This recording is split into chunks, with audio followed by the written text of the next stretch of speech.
Muy buenas, en esta ocasión os voy a enseñar cómo he restaurado y pintado unas pinzas de freno que estaban abandonadas en un desguace, y además de eso os enseñaré cómo he mejorado la frenada de mi coche metiendo unos frenos más grandes. Así que si bien te apetece mejorar la frenada de tu coche, restaurar las pinzas o bien tan solo pintarlas, quédate en el vídeo. Primeramente os voy a presentar qué tenemos aquí delante, unas pinzas de freno que he cogido de un desguace. Y las he cogido no porque mis pinzas funcionen mal, sino porque estas pinzas son más grandes y se pueden meter en mi coche. El caso es que como estáis viendo en las imágenes, las pinzas están algo usadas, pero están en bastante buen estado. Y podría haber quitado las mías y haber metido estas tal cual están, y seguramente no hubiera ningún problema. Pero ya que he cogido las pinzas de un desguace y no sé cómo están por dentro, voy a restaurar la pinza por completo y por último la voy a pintar. Lo primero que tenía que hacer era decentar el material, dado que la pinza estaba muy sucia. Intenté limpiarla un poquito con desengrasante, pero era imposible, estaba muy sucia, así que lo que tuve que hacer fue separar la pinza del portapinzas. Estas dos piezas tan solo van unidas con dos tornillos, como estáis viendo en las imágenes, y una vez quitas los dos tornillos, la pinza sale sin ningún tipo de problemas. A partir de ahora tenemos dos piezas, la pinza y el portapinzas, y el caso es que en el portapinzas había otras piecillas que también tenía que desmontar, estas pequeñas chapas de metal. Para quitarlas es bastante sencillo, haces presión con un destornillador y después las guardas en un bote para no perderlas. Ya con las piezas por separado intenté limpiarlas, pero aún así era muy difícil sacar toda la suciedad.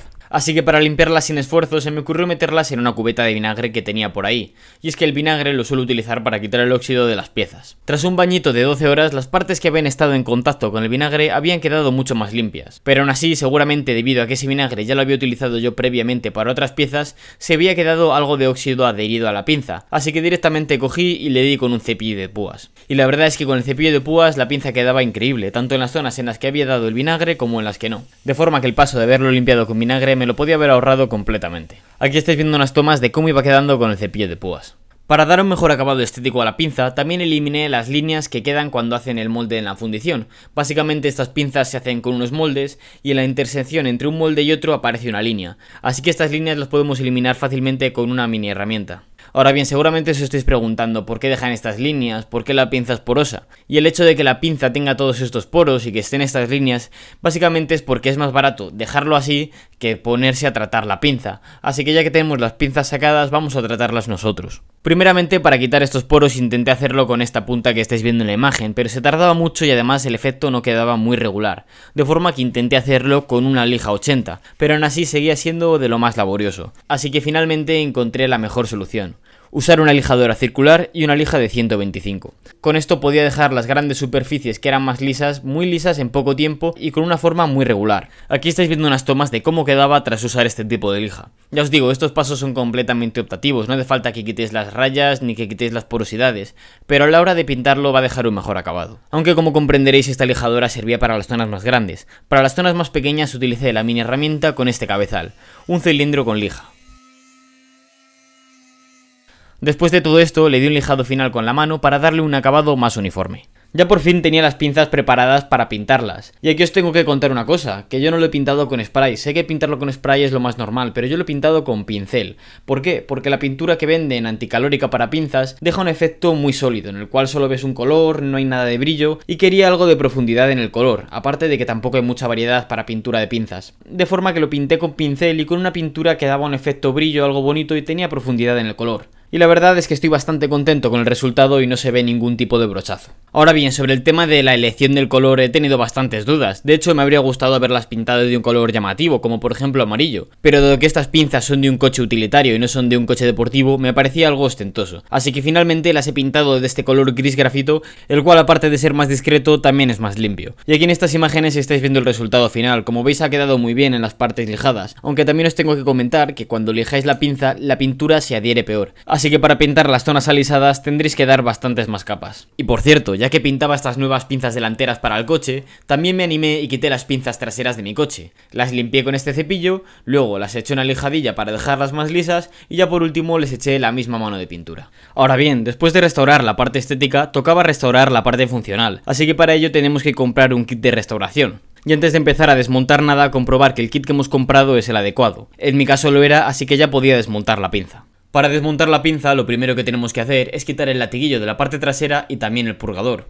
Y después de hacer esto tenemos que quitar el pistón. Para quitar el pistón de la pinza lo tenemos que empujar con un compresor de aire, aunque como yo no tenía, lo quité con un destornillador. Y dado que también voy a cambiar el cilindro, me es indiferente. Así que bueno, lo saqué sin mayor problema, como estáis viendo.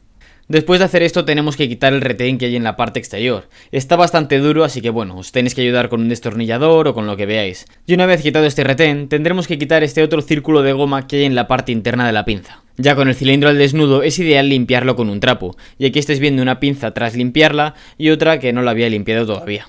Para restaurar la pinza cogemos la goma que va en la parte interna, la lubricamos con un poco de grasa y la volvemos a poner en su sitio. El siguiente paso es coger el cilindro, lubricarlo y poner el retén. Y una vez ya está puesto el retén en el cilindro, meter el cilindro en la pinza. Ya solo quedaba renovar los portapinzas, y los portapinzas son todavía más fáciles. Tenemos que quitar estos pasadores que van a presión y sustituir los fuelles nuevos por los fuelles viejos. Y aparte de eso, en uno de los fuelles tenía esta especie de junta de goma, y para quitarla metí un destornillador, la quité y puse la nueva engrasándola un poquito. Y ya por último solo queda meter dos tornillos para unir la pinza con el portapinzas. Como estáis viendo ya está aquí montado, y también aprovechando que tengo la pinza fuera del coche, cogí y metí las pastillas. Este es el resultado final, así que ya por fin tengo las pinzas preparadas para meterlas en el coche. Lo primero que tenemos que hacer es levantar el coche y quitar la rueda. Y ahora para quitar el disco y la pinza de freno que están en el coche, tenemos que quitar dos tornillos que hay detrás de la pinza de freno, los cuales agarran esta pinza de freno a la mangueta. Y nada más quitas estos dos tornillos, quitas la pinza de freno y ya el disco sale solo.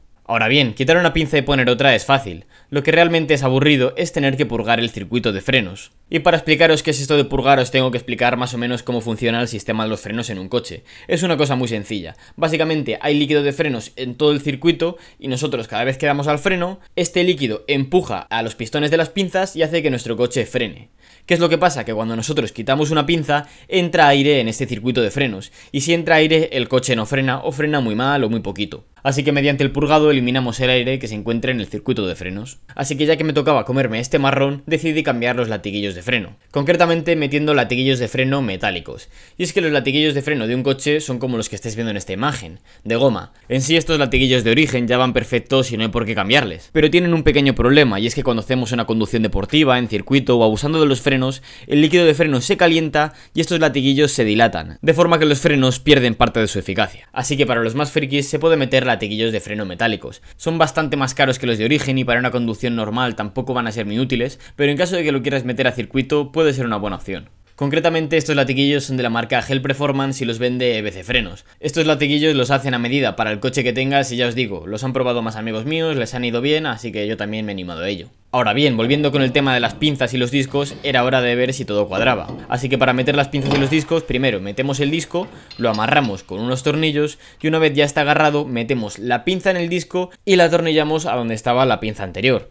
Por cierto, aquí os tengo que comentar una cosa, no sabía si este cambio iba a funcionar o no y si iba a cuadrar toda la primera, así que no iba a comprar los discos más topes de gama desde el momento 1. De forma que Autodoc me ha facilitado los discos de su marca, la marca Ridex. Así que bueno, por ahora los he puesto y sin ningún problema, pero si veo que se doblan los discos o cualquier cosa ya os lo comentaré por Instagram. Y por cierto, para la gente que no me siga en Instagram comento muchísimas cosas y muchísimos más detalles que ni siquiera he podido comentar en este vídeo para no hacer tan largo, así que os recomiendo que me sigáis ahí. Y bueno, he aquí el resultado final, pasando de unas pinzas pequeñitas y sin ningún tipo de color a unas pinzas más grandes y completamente restauradas. Y eso fue todo, espero que os haya gustado el vídeo y que también os haya gustado el color de las pinzas. Si fuerais vosotros, ¿de qué color las habríais pintado? Comentádmelo aquí abajo. Y por cierto, tanto si te gustan este tipo de vídeos reparando cosas, haciendo bricos o bien enseñando coches, suscríbete al canal. Tengo muchísimos vídeos de este tipo y más que van a venir. Eso fue todo, hasta luego.